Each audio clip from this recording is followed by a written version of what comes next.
Bien, buenos días. El día de hoy voy a presentar lo que estaba esperando por mucho tiempo, que es una entrevista con la autora del libro Ni antes ni luego del cáncer, durante, Isnelda Torrealba.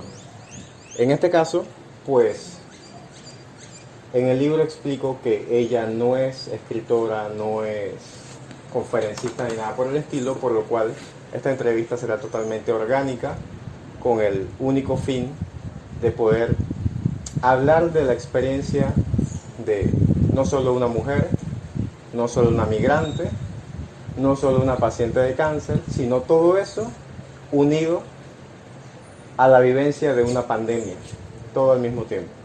Por ello entonces quisiera que Isnelda se presente, diga quién es y qué fue lo que la motivó a inicialmente buscar ayuda psicológica. Buenos días, mi nombre es Isnelda Torrealba, soy venezolana.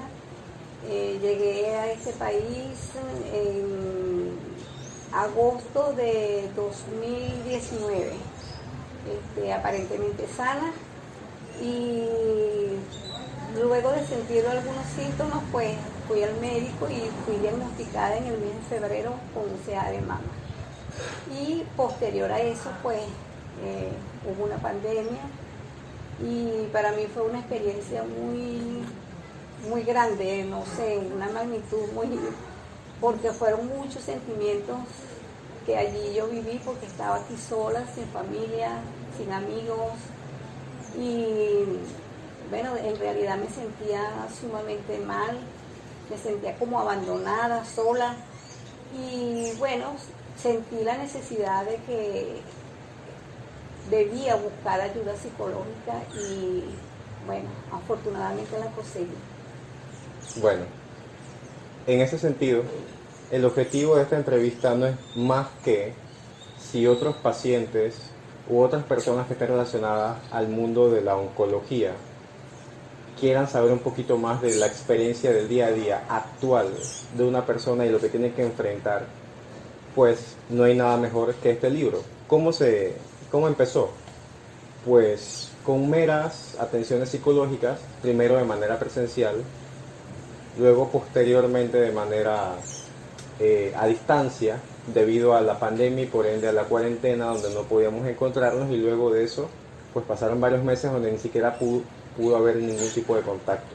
Posteriormente, por parte de voluntad de ambos, reiniciamos las consultas, a veces una vez a la semana, a veces una vez al mes, dependiendo también de las posibilidades de cada uno, pero nunca se dejó de trabajar en el seguimiento y la experiencia que estaba teniendo Isnelda hasta ese momento.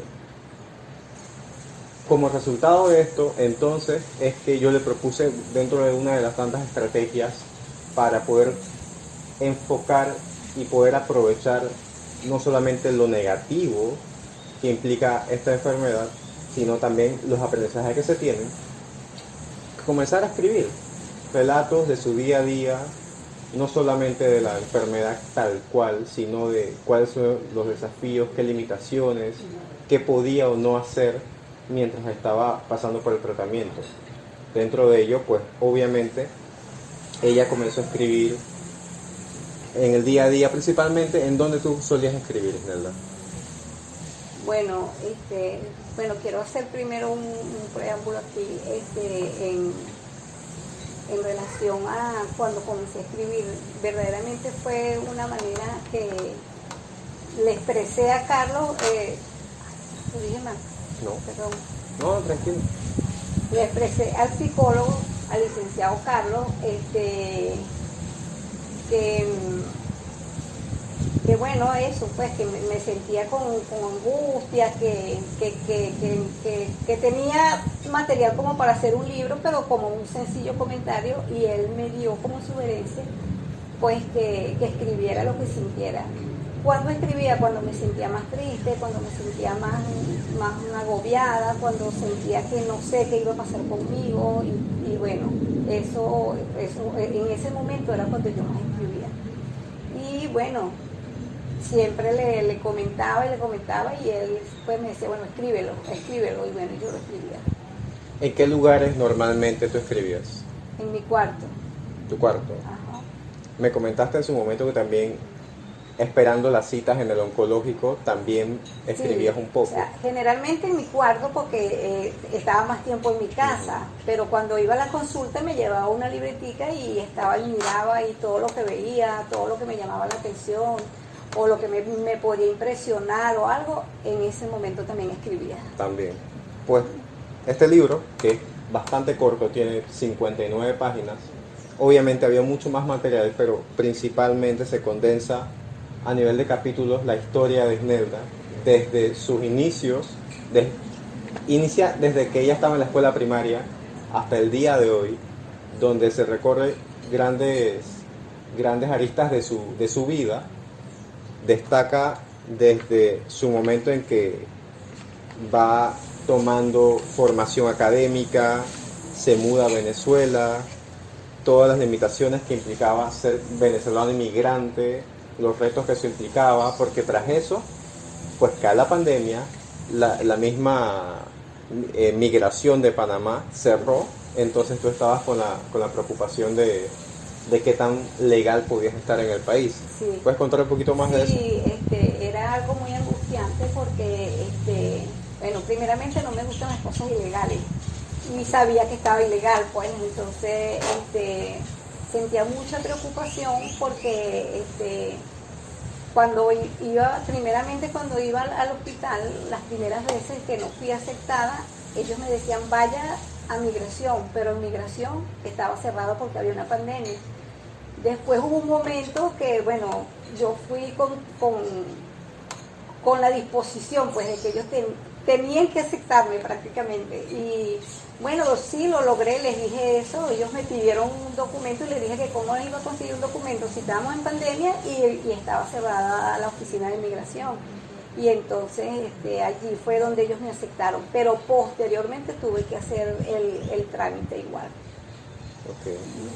Durante ese lapso, ¿hubo limitaciones para que tú pudieses entrar al oncológico, donde no todavía estabas formal dentro del país a nivel migratorio? No, ya después cuando ellos vieron la parte de diagnóstico y ya todo que el médico que tenía que hacerme mis tratamientos oncológicos, no hubo problema. Pero después igualito me dieron como la oportunidad, te vamos a ingresar y después nos traes el documento que te estamos exigiendo, y así lo hice. ¿Cuál fue el motivo principal por el cual migraste de Venezuela a Panamá? La situación de Venezuela. Creo que es conocida por todo el mundo y como aquí estaba mi hijo, pues él quiso que me viniera para que no estuviera como que sufriendo las calamidades por las que estaba pasando el país. Entiendo. En ese sentido, pues obviamente no es que tú decidiste irte de tu país. Entiendo que tú tenías tu casa, tenías tu familia, Sí, todo allá. Sí, todo lo tengo, pero las circunstancias, yo estaba sin mis hijos, estaba sola y pues las circunstancias eran difíciles, ya yo no estaba trabajando, o sea, había muchas cosas en contra de que yo pudiera estar viviendo o tener una calidad de vida allí en Venezuela. Entiendo. Y dentro de todo ese recorrido, cuando entraste al oncológico, me imagino que te vinieron dudas de, bueno, ¿cómo voy a pagar esto? Todo lo que implica los exámenes de tratamientos. Sí, eso fue otra preocupación más porque sé que los tratamientos oncológicos son costosos y bueno, lo primero que hice fue fui a la oficina de trabajo social y allí pues me hicieron el debido informe, mi entrevista, bueno, todo lo que conlleva un estudio social y posteriormente a eso pues me dieron la gran noticia de que me habían hecho un ajuste muy bueno para la cuestión de pago, pues, y me habían exonerado el 95% del costo de los costos a pagar allí en el oncológico. Entonces, bueno, esas son una de las partes buenas que se puede decir de toda la parte mala que estuve viviendo. Y bueno, no nada más eso. Cuando el licenciado les comentaba de que habían varias situaciones, inmigrantes, sin familia, diagnosticada con un cáncer, sin dinero aquí en el país, en Panamá. Pero después de que comencé, o sea, ese escrito que comencé, para mí fue una gran experiencia, a pesar de que es corto, a pesar de todo esto, porque no fue nada más la parte desde que yo fui diagnosticada o desde que llegué como emigrante, desde que pasé todo eso. La parte anterior a mi vida, vamos a decir así, como mi autobiografía. Allí en ese escrito también descubrí muchas cosas que no las conocía de mí y que gracias a la atención psicológica pues las pude descubrir pues con esa atención y las pude superar. Y las pudiste ver.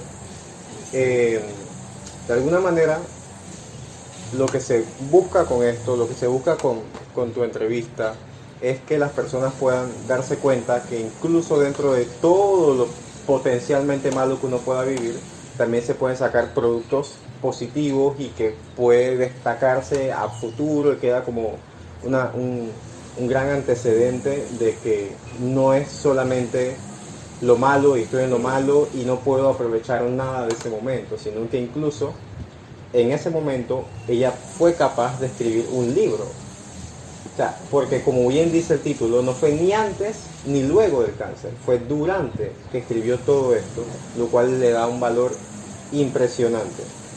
Dentro de eso, ¿qué son las cosas que tú consideras que más pudiste haber aprendido en este periodo? Bueno, dentro de lo malo siempre hay un aprendizaje y dentro de lo malo siempre se puede conseguir algo bueno. Hubo muchas, ¿cómo podría yo nombrarlas? Muchas, vamos a decir, condiciones de mi personalidad que en esta situación mala las descubrí pues y que me afectaban y que bueno, ahora ya sé que existen y que no debo incurrir pues nuevamente en esos aspectos que no me hacían bien, que me hacían daño y yo no sabía que me estaba haciendo daño.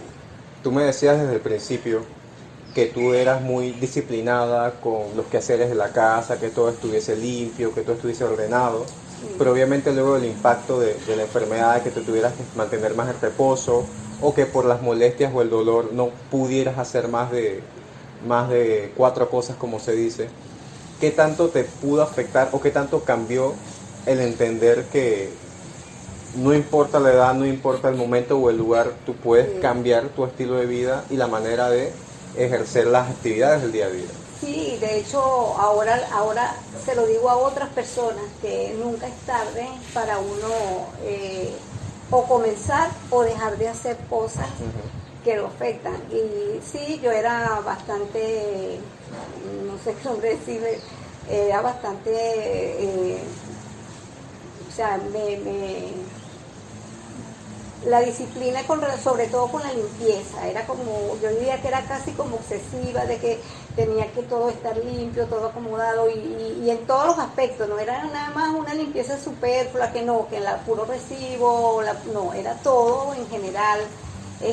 Algunas veces inclusive caía en el error de que sin darme cuenta yo era como que quería que las demás personas fueran como yo era, pues que si yo iba a sus casas y era un desorden, pues yo era como que ¿por qué no son así? Y no, bueno, ya no es que soy desordenada, no es que cambié completamente, o sea, que volteé pues la condición, sencillamente que me tomo mi tiempo y cuando se puede, cuando no se puede, pues se puede aguantar.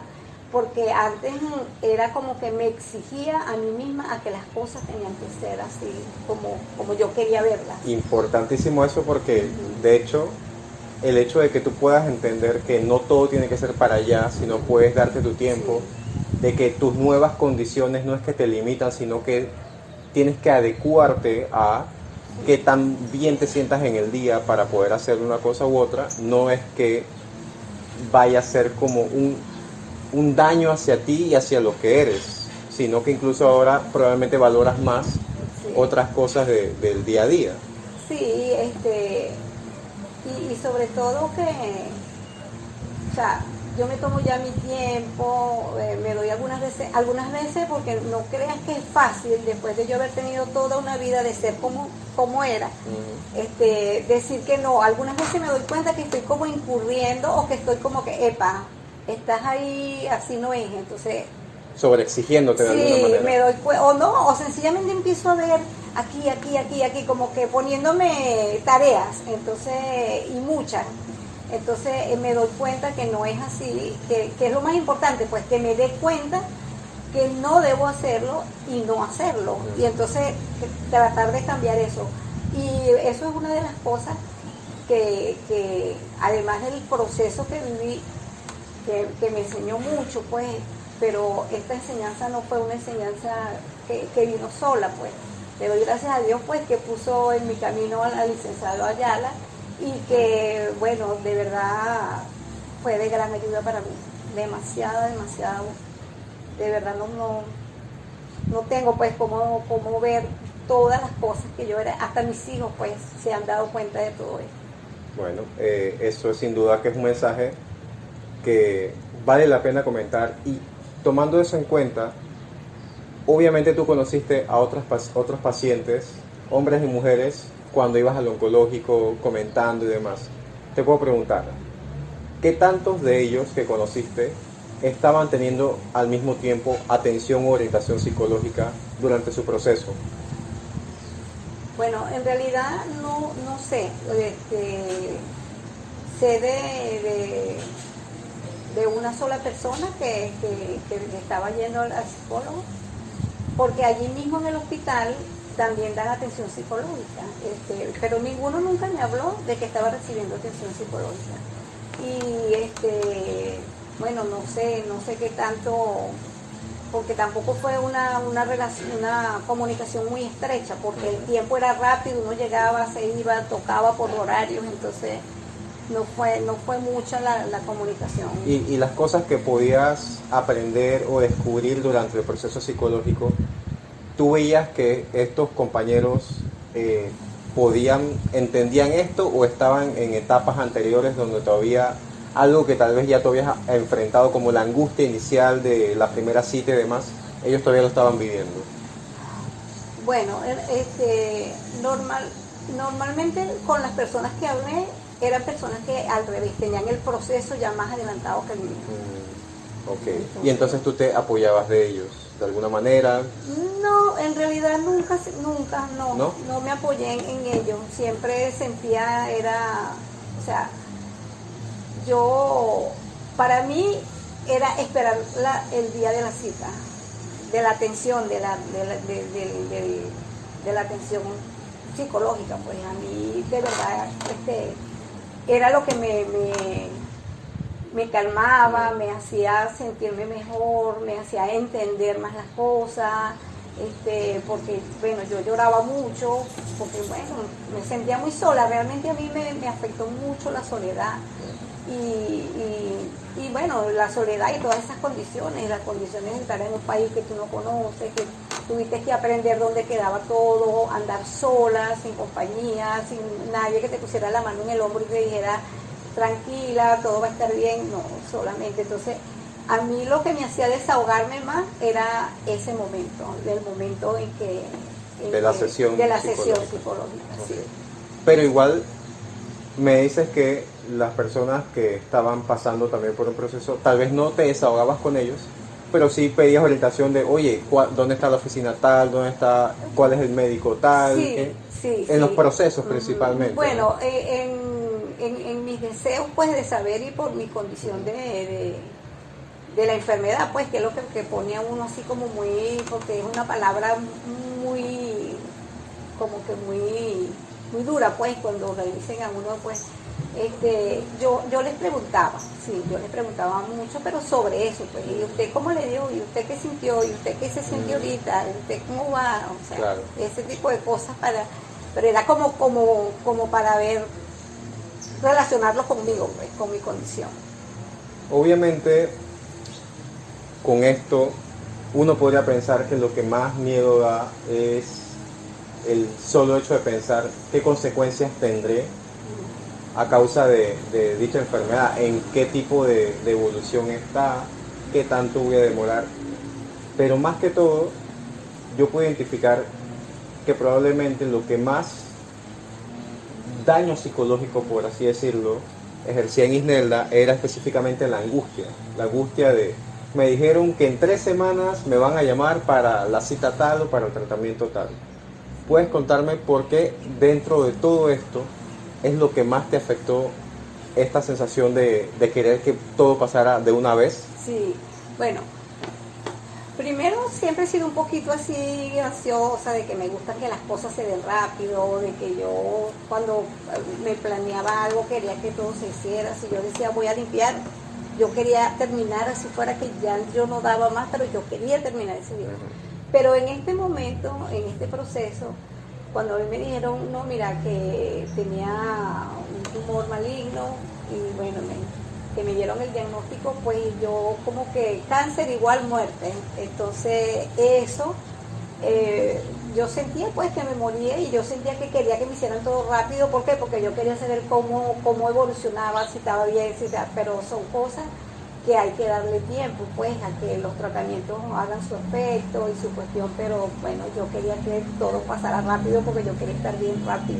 Claro, ¿no? De alguna manera uno piensa que si pasas, ya automáticamente dejas al pasado lo que pasó con esta situación y te reinicias al último punto antes de enterarte que tenías cáncer, cuando en realidad no es así. El cáncer te cambia, para bien o para mal, también depende mucho de tu voluntad y de tu compromiso. Porque perfectamente Isnelda pudo decir, no, la verdad no tengo tiempo para estar hablando con un psicólogo, yo quiero enfocarme en lo mío, mi tratamiento y ya. Y te encierras en una burbuja de alguna manera. Entonces también depende mucho de la voluntad y el compromiso de cada paciente, de poder aceptar que tiene miedo, de que necesita ayuda, de que en este momento está triste, se siente solo o no puede con el dolor. Porque también pasaste por momentos de dolor físico Sí, muy fuertes, ¿no? sí. Sí, en el proceso de la radioterapia fue un proceso bastante duro, me afectó mucho físicamente y ese dolor físico o ese proceso por el que estaba viviendo me hacía que yo me sentía más triste todavía. Y entonces ahí era cuando yo quería que contaba los días, tal día en la cita, tal día en la cita, para desahogar eso y sobre todo para conseguir el apoyo que me daba el psicólogo de decirme, mira, llevas este proceso así, vamos así, con calma, no te exijas, o sea, realmente él se llevó la parte dura de mi proceso. Claro, pero más allá yo de... como paciente, pues, porque era, en el caso de yo como paciente, porque en mi condición de como yo era, pues, entonces incluso hubo momentos en que yo le llamaba, pues, antes del tiempo de la cita, porque quería decirle algo, o quería que él me dijera algo que me iba a calmar a mí, pues. Pero lo interesante es que me dices que en ocasiones, y cierto es, que me llamabas antes de la fecha, pero no siempre fue porque te sentías muy mal. En ocasiones también porque te daban muy buenas noticias y no te esperabas hasta que llegara el día y me la querías comentar de una vez, lo cual eso es también importantísimo, sino entender todo esto.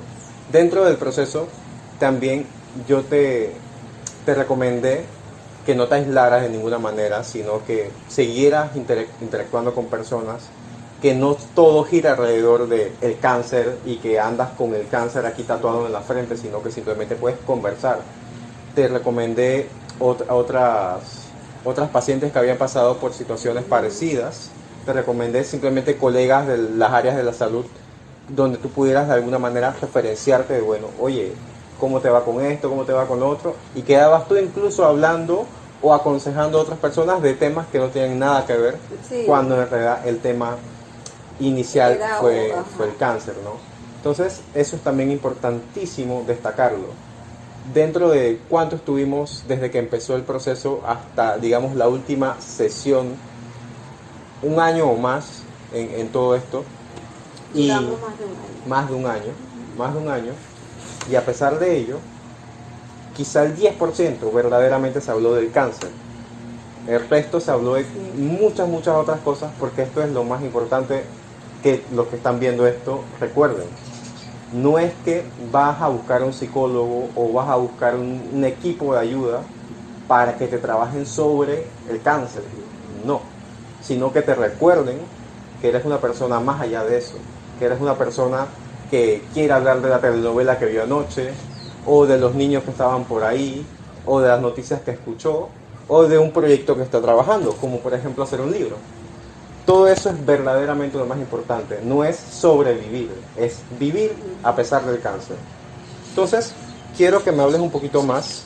Aquí tienes tu copia del libro, Gracias. que obviamente también está en versión digital para el que lo quiera adquirir, pues obviamente es cuestión de que se contacten con nosotros y podrá tenerlo de manera fácil, a un módico precio, obviamente, para, pues, aquí son 7 capítulos, si no me equivoco. Y por ejemplo, les mencionaré algunos capítulos. Capítulo 2, la separación, que no les explicaré nada a qué se refiere. Capítulo 3, Venezuela. Capítulo 4, el día a día, hasta el último capítulo, el capítulo 8, la campana. Si ya tú estás en el proceso oncológico, tú sabes a qué se refiere con la campana. Si no, pues entonces vale la pena comenzar a leer esto y descubrir, porque ahora mismo lo que hemos hablado no es nada con la cantidad de detalles de lo que está escrito en el libro. Porque Isnelda habló desde cómo es una cita, qué tanto hay que madrugar, cuánto hay que esperar, cuando te llaman y no, que el doctor no está de vacaciones, hay que esperar una semana más o un mes más. Todas esas cuestiones están, además de cómo lo afrontas desde el punto de vista también familiar. Porque me dices, estás sola, aquí estás solamente con uno de tus hijos, uno de 3 hijos, los otros están en otros países, también por las razones de la situación actual en Venezuela, pero a pesar de ello, familiares de Venezuela también te apoyaron. Sí, tengo una sobrina aquí que tiene 10 años aquí en Panamá, es de allá de Barquisimeto, Venezuela. Y ella ha sido un gran apoyo para mí también. Siempre ha estado pendiente, claro, ella tiene sus ocupaciones y tampoco fue que se hizo así como a tiempo completo a cargo de mí, pero sí, siempre estuvo pendiente, siempre una llamada, siempre cubriendo alguna necesidad que yo pudiera tener. Y sí, eso es de gran valor, para mí es de mucho valor. Incluso, Y muchas personas, discúlpame Carlos, que conocí aquí, ¿verdad? A través de mi hijo y que, bueno, ya pasaron a ser mi familia panameña, porque de verdad que he tenido, eso me ha ayudado mucho también, que después de que me sentía tan sola, porque no tenía nadie, pues las poquitas personas, realmente, porque no que fueron muchas, fueron muy pocas, entre ellas unos esposos, que ellos realmente me adoptaron casi que como su mamá, pues, y me cuidan y me protegen, y más bien algunas veces les digo que no me incapaciten, que yo no estoy incapacitada, porque ellos quieren tratarme como si yo estuviera incapacitada. y que ahora que me das pie a eso, ese es otro punto súper importante, que es que no traten al paciente oncológico como si no pudiera hacer nada. Porque Sí. la familia, entendiendo que quiere cuidarte en este momento, te sobreprotege. Oye, no salgas, yo te busco el vaso de agua, y no, ¿para qué te vas a estar poniendo a limpiar o a barrer? Y eso inicialmente se piensa que es bueno, porque te estoy cuidando, entre comillas. Pero en realidad estás haciendo sentir a la persona inútil de alguna manera. Lo estás haciendo sentir menos capaz aún ya suficiente tienes con la enfermedad Sí. como para que tras eso no te permita ni siquiera hacer tus actividades del día a día. Obvio, tal vez lo que hacías en 1 hora, ahora tendrás que hacerlo en 2 horas y media o 3, pero puedes hacerlo. No, yo, o sea, cuando me refería a eso, yo digo, mira, si yo hubiese estado con mi familia, de verdad, ya en Venezuela, pues a lo mejor me hubiese sentido bastante mal porque somos así, las familias somos como sobreprotectoras. Y yo sé que me iban a tener de una manera tal. Cuando yo dije de la familia que Claro, me sobreprotege, es porque ellos, o sea, ellos quieren como que lo mejor para mí, Ujú. siempre quieren que yo me sienta bien y ellos lo que no saben es que yo me siento demasiado bien con ellos. Y que en ese sentido eres tú la que puedes poner un límite de, oigan, yo también puedo, o sea, Sí, yo les digo, permítanme pero también ya, apoyar, sí, trabajar sí, en las actividades del sí, día a día. sí, Se puede. está bien, es que es así, yo entonces, pero bueno, algunas veces es en realidad porque yo quedé con, por lo menos con la parte del brazo de donde fui, del seno que fui operada, ese brazo prácticamente, él sí está incapacitado, medio incapacitado, pero yo trato pues en lo que pueda, pero no puedo forzarlo mucho. Tú Y ellos me tuviste, cuidan de ese brazo, me cuidan claro, mucho de eso, pues de esa claro. parte. No es, Porque a mí de repente se me olvida, no te Ujú. creas, a veces se me olvida que tengo y hago algún esfuerzo que no debo, me doy cuenta es cuando siento claro, no es hacer como si fuera Superman y que todo lo puedes, no. Sí. Entiendes que ahora mismo tienes mayores limitaciones actuales por la Sí, condición, sí pero tengo. no que no puedes hacer nada. No. ¿Me puedes comentar cómo fue la experiencia? Me dice que son 30 radioterapias que tuviste, 30 sesiones. Ujú. Las primeras 3 a 5, ¿cómo fueron? Bien, o sea, las primeras 3 fueron como que no pasaba nada, solamente me daban así algunas un poquito de cansancio cuando llegaba, pero ya me pasaba, me habían dicho que podía tener unas reacciones más fuertes, pero no fue así. O sea, realmente a mí me afectó, fue directamente la piel donde me caía el rayo pues de la radiación. Pero la cuarta semana ya se fue complicando y la quinta fue más dura que la cuarta, pero la sexta fue terrible. Yo diría que la quinta y la sexta fueron las semanas más terribles que viví de radioterapia. También pienso que me pusieron tanta radioterapia porque, bueno, Dios es bueno y no tuve necesidad de que tuviera tratamiento de quimioterapia. Entonces, tal vez porque habían personas que tenían menos, muy poquitas, yo veía que era muy poquita radioterapia y yo veía que como que el caso de ellos era mayor que el mío, pero yo creo que también eso fue lo que influyó para que me pusieran más radioterapia. Depende de la evolución y la condición de cada uno, ¿no? Pienso yo, no sé, porque hay un médico que es el que te trata clínicamente y hay el médico que es el que define cuánto es el tratamiento de la radioterapia. Claro, porque es importante recordar que tú siempre vas a estar asesorada por un equipo interdisciplinario Sí. de diferentes médicos, diferentes profesionales de la salud, que obviamente también incluye enfermeros, médicos, oncólogos, psicólogos, Sí. y incluso también te dieron recomendaciones respecto a lo que podías o no comer. Aunque por tu condición, que no era demasiado desarrollada, pues Sí. tenías ciertas libertades, Sí, ¿no? pues, sin embargo, sí, yo más bien como paciente me puse estricta en la alimentación. El médico me dijo que tenía que soltar más, pero sí me dio unas recomendaciones.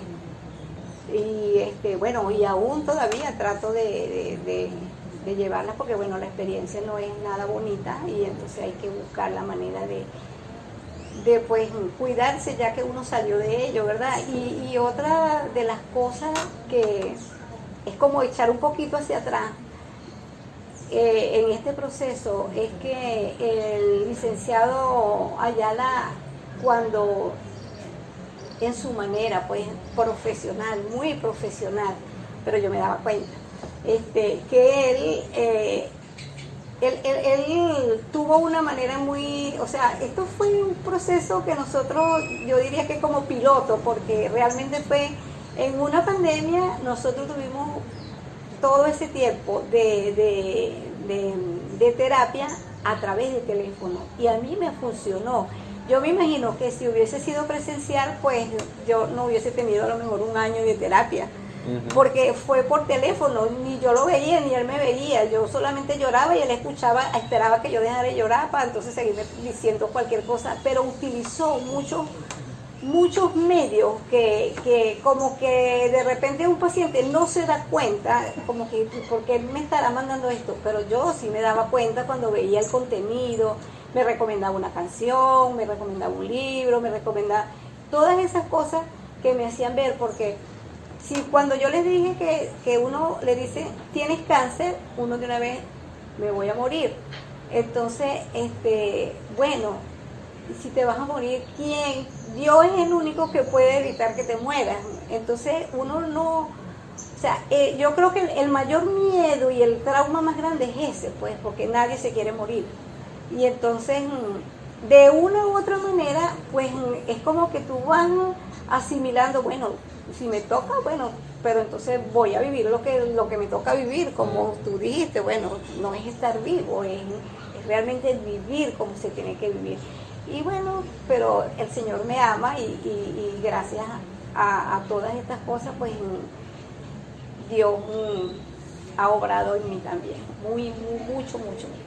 Por supuesto, y es que siempre es importante tomar en cuenta no solamente el aspecto médico, físico, no solamente lo psicológico, no solamente lo social, sino todo como parte integral, también el aspecto espiritual, donde el paciente pueda aferrarse, donde pueda asesorarse también, porque tú también estuviste en comunicación con tu iglesia, con personas de Sí, yo voy a una iglesia, yo milito en una iglesia y mis hermanos en la fe, pues desde Venezuela, desde Colombia, Estados Unidos, y mis hermanos en la fe aquí también en Panamá, y mis hermanos, los esposos con quien yo estoy, que son mis amigos, ellos también están en la fe y ellos también me apoyaron mucho desde el punto de vista espiritual.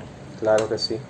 Y rescato lo que mencionaste, que no es estar vivo, sino vivir, que no es dilatar o extender un día más de vida, pero ¿para qué? ¿Con qué objetivo? Sino que verdaderamente te puedas disfrutar tu día a día descubriendo algo, aprendiendo algo, haciendo cosas que jamás hubieses esperado hacer ni aprender. Retomando un poquito, me dijiste que de las 30 sesiones de radioterapia, las primeras fueron aceptables, un poquito de incomodidad, pero sí, aceptables. Sí. Entiendo que obviamente las últimas fueron las más difíciles. Muy difícil. ¿En algún momento pensaste, no vale la pena, mejor hasta aquí, ya no voy más? Sí. Bueno, no pensé no vale la pena, porque mi deseo era sanar y estar bien. Pero sí había momentos en que decía, no aguanto, no voy a aguantar, creo que no voy a seguir yendo, porque estaba tan quemada, tan rota, pues, ese lugar tan maltratado y eso, que yo sentía tanto dolor y que yo decía, no voy a aguantar, pero sí aguanté. Gracias al Señor aguanté. Y porque yo sabía que tenía que terminarla, pero sí hay momentos en que uno siente que no quiere, y ahora me doy cuenta, y ahora sé porque hay personas que no tienen esa fortaleza, que no es que uno la tiene, como he visto que dicen, somos fuertes cuando necesitamos ser fuertes. Nadie puede decir yo soy muy fuerte, no, eso se comprueba en el momento. Yo nunca pensé que yo podía soportar algo como lo que ya pasé. ¿Hace cuánto que terminaste tu última radioterapia?